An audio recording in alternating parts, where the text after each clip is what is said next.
Meditation করা কি ইসলামী দৃষ্টিতে জায়েজ আছে? বিশেষ করে এখন যে পদ্ধতিতে মেডিটেশন করা হয় সেটার বিধান কি?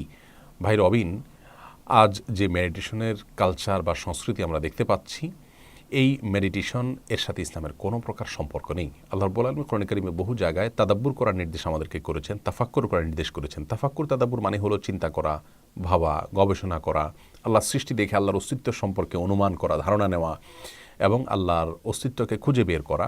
এই ধরনের গবেষণা আল্লাহ রাব্বুল আলামিন করতে আমাদেরকে নির্দেশ করেছেন। কিন্তু মেডিটেশনের নামে যে সমস্ত ধ্যানের কথা বলা হয়ে থাকে, এগুলো যোগব্যায়ামের একটা ভিন্ন ফরম্যাট, এটাকে দাঁড় করানোর অপচেষ্টা করা হয়ে থাকে এবং এটার জন্য নানা রকমের উদ্যোগ সংশ্লিষ্টরা নিয়েছেন এবং এ বিষয়ে সমস্ত বই পুস্তক আমরা সংগ্রহ করেছি ইতিমধ্যে। ইনশাআল্লাহ বিদনিল্লাহ আমরা এ বিষয়ে পড়াশোনা করে আপনাদেরকে বিস্তারিত জানাতে পারবো। তবে যেটুকু আমরা ইতিমধ্যে নিশ্চিত হয়েছি তাহলে এই সমস্ত মেডিটেশনের সাথে ইসলামের কোনো সম্পর্ক নেই।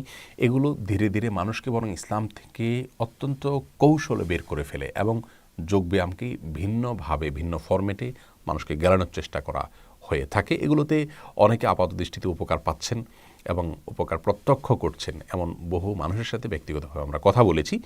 তো কুফুরি এবং অনইসলামিক অনেক পদ্ধতিতে মানুষ খুব দ্রুত উপকার লাভ করেন। এটি আল্লাহ তাআলার পক্ষ থেকে একটা বড় পরীক্ষা যে মানুষ ভুল পথে বিপথে চলে যান কি না।